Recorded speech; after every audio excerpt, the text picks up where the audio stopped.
Vice President Inday Sara Duterte, good afternoon in this sunny day in The Hague. Kamusta kayo today, ma'am? Yes, I'm okay. Loving the sunny weather. Hindi kailangan mag-jacket. Very summer-ish. VP, how is your visit with PRRD today? Very good. Very happy ang mood ni President Duterte. And binanggit ko sa kanya na bago ako pumasok kanina, merong mga Filipinos na saan na sila? Yes. Merong mga Filipinos kanina na nag-aantay sa labas at nagpapaabot ng kanilang pangangamusta sa kanya. And sabi niya na itigil na daw siya sa pagsasabi na huwag kayo gumastos, huwag ninyo inconvenience yung sarili ninyo sa pagpunta dito. Sabi niya, gawin niyo na lang daw kung ano yung nasa puso ninyo. VP Inday, marami po kasing claims circulating on different social media platforms, ma'am, putting your statement doon sa London rally niyo, ma'am, out of context, na sinabi niyo daw, pinapalabas na lalabas na si PRRD next week from the ICC. Ma'am, just to set the record straight, is there a truth to that claims? Wala akong sinabi doon sa speech ko na lalabas si PRRD next week. Hindi ko alam kung saan nagsimula yung ganon, pero definitely wala doon sa transcript na nagsabi ako na lalabas na si PRD sa ICC or lalabas na si PRD next week. Dahil alam naman natin lahat at nakikita natin sa ICC website yung schedule ng kanyang kaso. At kung makikita natin na walang schedule ng hearing ng release at ang meron lang schedule ay yung kanyang trial proper. VP, okay lang ba si PRRD with the heat right now, with the current weather ng Netherlands? It's very siguro comfortable sa init dahil kahapon naka-sweater pa rin siya at sinabihan ko na siya na hindi ko na kaya yung init dito sa kwarto, so kailangan natin buksan yung window. Tapos kanina naka-close na naman yung window, so sabi ko sa kanya walang hangin doon sa loob. So sabi ko, pwede ba natin buksan yung window? So pumayag naman siya.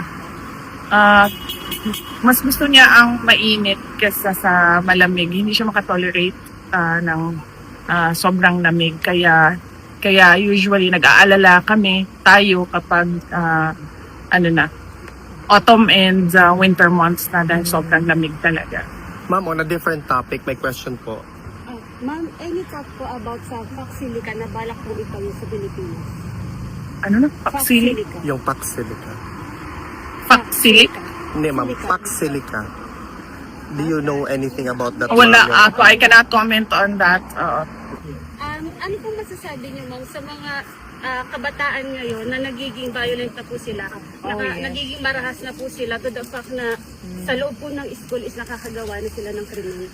Ganyan kasi ang nangyayari, hindi lang sa kabataan, no, kundi sa lahat ng tao. Ganyan ang nangyayari kapag wala kasi nakikita na leadership.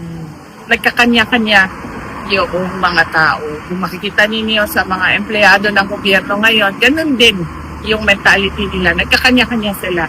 Kasi nawawala yung moral ascendancy nung nasa taas. Yung mga nasa taas. Sinabi natin nasa taas, yung ating president, yung ating mga cabinet secretaries at iba pang nagtatrabaho sa Office of the President. Kapag ganyan yung nakikita ng mga tao, nawawala yung respeto. Kapag nawawala yung respeto, nagkakanya-kanya lahat ng tao. That is a manifestation of a weak leadership.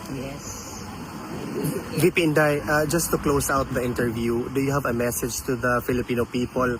Actually, there's a lot of statement coming from, or reaction nila sa SONA na pawang promises lang daw kuno ni BBM. And actually, I'm one of the many Filipinos who are very much excited, no, sa 2028 election kung magkakaroon man, ma'am. What's your message to people like me and millions of us? Oo.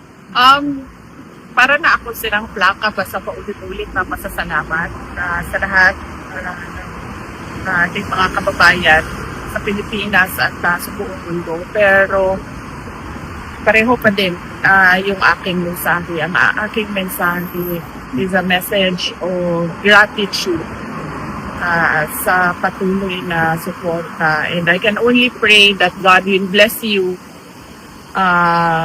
in your personal lives because of your love for your country.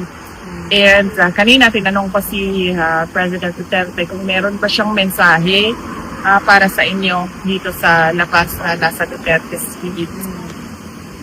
Meron siyang mensahe pero in general kasi yung kanyang pinadala na mensahe at sasabihin ko verbatim. Sabi niya, "My best wishes to the men and women and LGBT of the Philippine National Police and the Armed Forces of the Philippines. You are very close to my heart because you offer your lives for the country." Please pa ako niyan doon para hindi ko makalimutan. Yan yung verbatim. May pahabol na question daw, Ma'am, ma'am. last, speaking of mensahe, any message mo kay Senator Rodante Marcoleta? Oh, yes. Nagbisita ako sa kanya immediately after nung nag-submit siya sa court. And I will speak to him very soon. Pagbalik ko ng Pilipinas, meron ko mga schedules na pagbisita sa mga politicians and mga individuals na nagsusuporta ng mga politicians na nasa detention. Thank you, ma'am. Thank you, VP. Mabuhay ka. Salamat. Mabuhay kayong lahat. May God bless you.